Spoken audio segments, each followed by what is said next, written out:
Hi everyone, अब बात करने वाले हैं रिएक्ट कंपोनेंट स्टेट के अंदर हम लोग एरे को कैसे अपडेट कर सकते हैं। आपको ध्यान होगा लास्ट पार्ट के अंदर भी हम लोगों ने ऑलमोस्ट सेम सा ही कॉन्सेप्ट डिस्कस करा था। वहां पे ये देखा था कि स्टेट के अंदर एक ऑब्जेक्ट को कैसे अपडेट करा जाता है।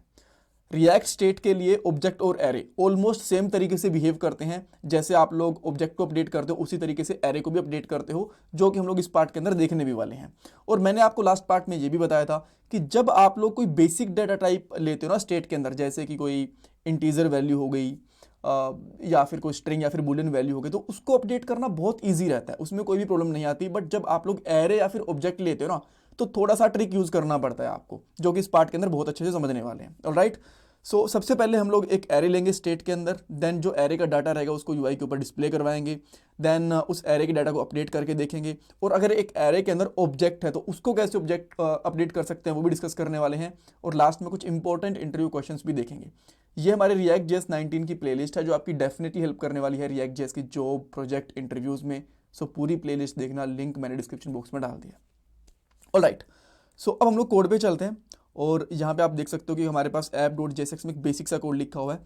एंड मैं सबसे पहले एक यहाँ पे कॉन्स्टेंट ले लेता हूँ। राइट, कॉन्स्टेंट के अंदर मैं यहाँ पे नेम लूंगा, देन सेट नेम। जो हम लोगों ने एग्जाम्पल, एक बेसिक एग्जाम्पल लिया था लास्ट वाले पार्ट के अंदर, वही एग्जाम्पल हम लोग यहाँ पे भी लेंगे। ठीक है, देन मैं यहाँ पे करूँगा यूज स्टेट, और इसके अंदर मैंने बाय डिफॉल्ट नाम डाल दिया अनिल। अब अगर मुझे इसको अपडेट करना है तो मेरे पास एक बटन है, मैं यहाँ पे करता हूँ अपडेट नेम, और जो ये स्टेट है इसको मैं यहाँ पे डिस्प्ले भी करवा सकता हूँ HT के अंदर, यहाँ पे ले लेता हूँ नेम। ठीक है, तो आप यहाँ पे देखोगे कि हमें यहाँ पे विजिबल है। अब मैं इसको अपडेट करवाना चाहता हूँ तो ऑन क्लिक लूँगा, ऑन क्लिक के ऊपर मैं सिंपली यहाँ पे लिखूँगा सेट नेम, और यहाँ पे जो भी नाम डालूंगा जैसे कि अनिल सिद्धू।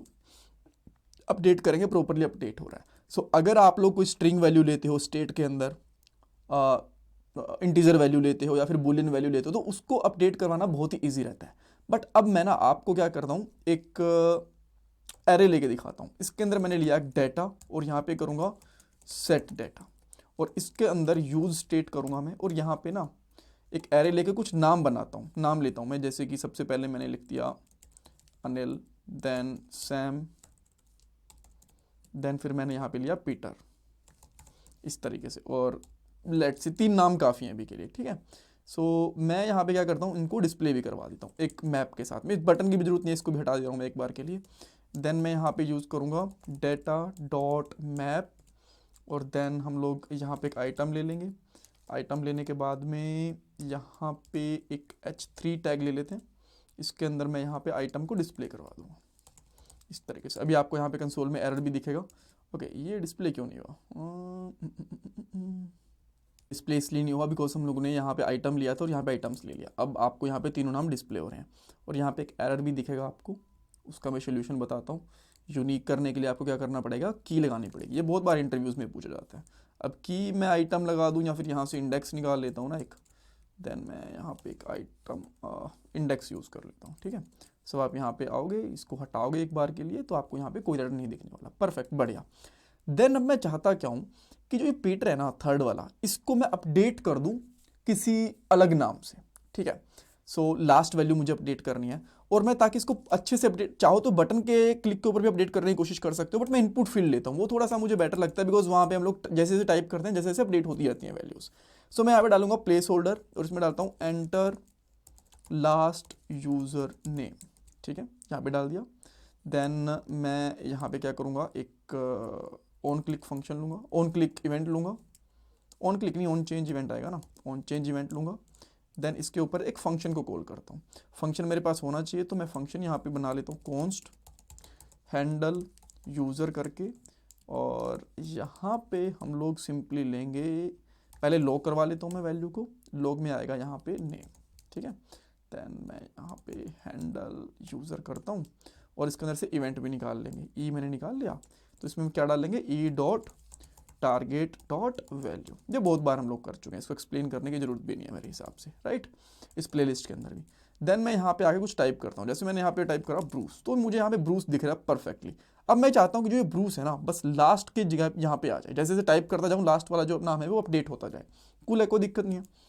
सो इसके लिए मैं यहाँ पे इस वैल्यू को अपडेट करना चाहता हूँ। अगर मैं गलती से ये कर दूँ सेट डेटा, और यहाँ पे डाल दूँ नेम, तो भाई पूरी कहानी बिगड़ जाएगी अगर मैंने डायरेक्टली इसको अपडेट कर दिया तो। कैसे? अभी देखो, मैंने यहाँ पे डाला कुछ भी तो यहाँ पे सब फट गया। क्यों?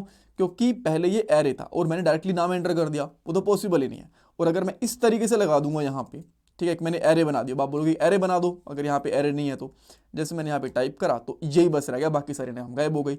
तो मुझे एग्जिस्टिंग डेटा भी रखना है और इसको अपडेट भी करना है।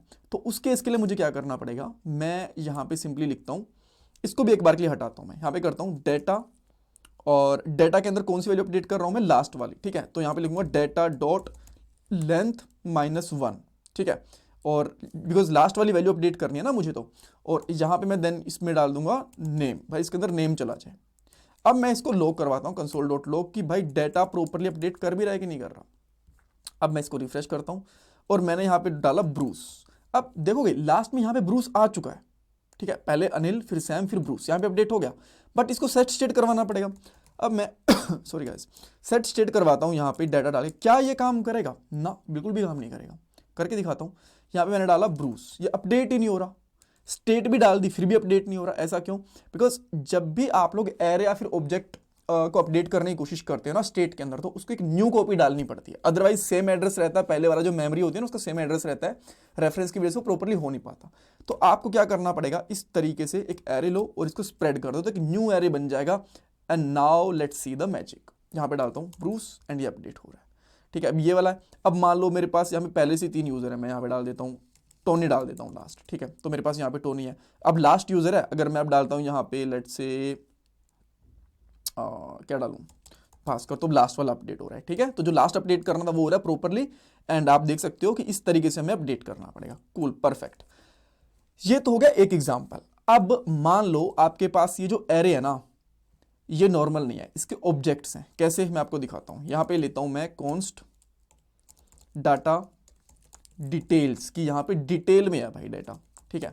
तो मैं इसके बाद में क्या करता हूं, यहां पे करता हूं सेट डाटा डिटेल्स, और यहां पे करूंगा यूज स्टेट, और यहां पे एरे लेके सबसे पहले यूजर की इंफॉर्मेशन डालूंगा। सबसे पहले है मेरे पास यहाँ पे लेट्स से नेम है अनिल, और इसके साथ साथ इसकी एज भी है, एज है लेट्स से 29, ठीक है। अब इसको ना थोड़ा ऐसे कर लेते हैं, इसका एक रीज़न है ताकि एक लाइन के अंदर सारे के सारे आ पाएँ। ये कोमा करा मैंने, और मैंने कुछ यूजर्स और बना लिए, जैसे कि मैं सैम ले लेता हूँ, इसकी एज कर दी मैंने लेट्स से 25, उसके बाद में पीटर ले लेता हूँ, इसकी एज मैंने कर दी लेट्स से 33। इस तरीके से मैंने कुछ कुछ चेंजेस कर दी। अब मुझे इनको भी डिस्प्ले करवाना है। अब इनको डिस्प्ले करवाने के लिए पहले मैं क्या करता हूँ ना, यहाँ पे एक अलग से ब्लॉक बना लेता हूँ। तो मैं इसके नीचे एक HR टैग लूंगा तो एक लाइन आ जाएगी, देखो ये लाइन आ गई। तो अब जो ये दूसरा है ना डाटा डिटेल, ये नीचे आएगा data details dot map. Then इसमें हम लोग लेंगे यहाँ पे एक आइटम, कूल, और यहाँ पे ले लेते हैं लेट्स से H4 ले लेते हैं। यहाँ पे छोटे नाम दिख जाएंगे, कोई बात नहीं, स्क्रीन में आनी चाहिए। यहाँ पे लगाऊंगा मैं आइटम डॉट नेम, ठीक है। और इसके बाद में यहाँ पे देखो, जैसे मैंने आइटम डॉट नेम कर, आइटम के नेम आ गए, मैं साथ में चाहता हूँ इसका बस एज भी आ जाए, कोमा करके एज आ जाए बस। तो देन अब ज़्यादा मैं यहाँ पे फैंसी ज़्यादा इसको कर नहीं रहा, मतलब कि बहुत ज़्यादा UI के ऊपर डिज़ाइन नहीं कर रहा, बट ठीक है। अभी आपको दिख रहा है यहाँ पे एज भी आ गई और ये भी चीज़ें आ गई, दोनों यहाँ पे दिख गई। और इसकी मैं की दे देता हूँ एक, कि मैंने लगा दिया आइटम डॉट क्या है इसका ना, इंडेक्स ही ले लेते हैं यार, वो बढ़िया रहेगा। इंडेक्स लिया हम लोगों ने, ठीक है। तो अब ये प्रॉपरली दिख रहा है, इसमें कोई दिक्कत नहीं है मेरे हिसाब से। कूल। अब मैं चाहता हूं कि इस जो लास्ट वाला यूजर है ना, इसकी एज अपडेट हो, ठीक है। पहले तो नाम अपडेट करा था, नाम तो सिंपल था बिकॉज यहीं पे अपडेट कर देना था। अब एज को कैसे अपडेट करेंगे? सो जैसे मैंने ये फंक्शन बना रखा है, फटाफट से एक और फंक्शन बनाता हूँ, इसका यहाँ पे नाम रखता हूँ हैंडल एज। और यहाँ पे मैं जैसे एक हम लोगों ने एक इनपुट फील्ड बना रखा है ना, एक नीचे भी बना लेते हैं, इसके पास बना लेते हैं, ठीक है। और यहाँ पे कर देते हैं enter last user age, cool, ठीक है। यहाँ पे बन गया लास्ट यूज़र एज। देन इसके ऊपर फंक्शन कौन सा कॉल करना है, हैंडल एज, ये करना है। और हैंडल एज में हमें क्या करना है, सबसे पहले तो इसमें अपडेट क्या करना पड़ेगा, जैसे कि डाटा डॉट ये है, तो इसमें डायरेक्ट नाम नहीं डाल सकते, यहाँ पे डालना पड़ेगा एज, बिकॉज हमें एज अपडेट करनी है, ठीक है। और यहाँ पे एज नाम, एज ले लेते हैं, इसकी प्रॉपर्टी है, तो ये हमने एज ले ली। And is it that's all, और कुछ और भी करना पड़ेगा? काफ़ी है, इतना काफ़ी है। अब देन हम लोग चेक करते हैं, जैसे कि मैं यहाँ पे डालता हूँ 40, ओके इसने क्या बोला, एज ऑफ टोनी स्ट्रिंग, अच्छा हाँ, क्योंकि यहाँ पे सेट डेटा डिटेल्स करनी पड़ेगी और यहाँ पे डेटा डिटेल्स लेना पड़ेगा हमें, क्योंकि दो अलग अलग स्टेट हैं हमारे पास, एंड देन इसका भी हमें चेंज करना पड़ेगा और यहाँ पे भी हमें डिटेल्स लेनी पड़ेगी, ठीक है। अब ये प्रॉपरली काम करना चाहिए। अगर मैं डालता हूँ यहाँ पे 45, तो आप देख सकते हो 45 यहाँ पे चेंज हो रहा है, ठीक है। और इसके अंदर मैं डालता हूँ नेम, जैसे कि मैंने यहाँ पे डाला लास्ट यूजर का नेम कर देता हूँ ब्ला ब्ला, तो देखो ये भी चेंज हो रहा है, राइट। सो इस तरीके से आप लोग एक एरे ऑफ ऑब्जेक्ट को चेंज कर सकते हो, और नॉर्मल ऑब्जेक्ट को चेंज करना हम लोगों ने लास्ट वाले पार्ट में देख लिया। प्लीज वीडियो को लाइक करना, चैनल को सब्सक्राइब करो, कमेंट सेक्शन में फीडबैक दो। ये हमारा पेटीएम और जीपे का डोनेशन नंबर है। Thank you so much guys.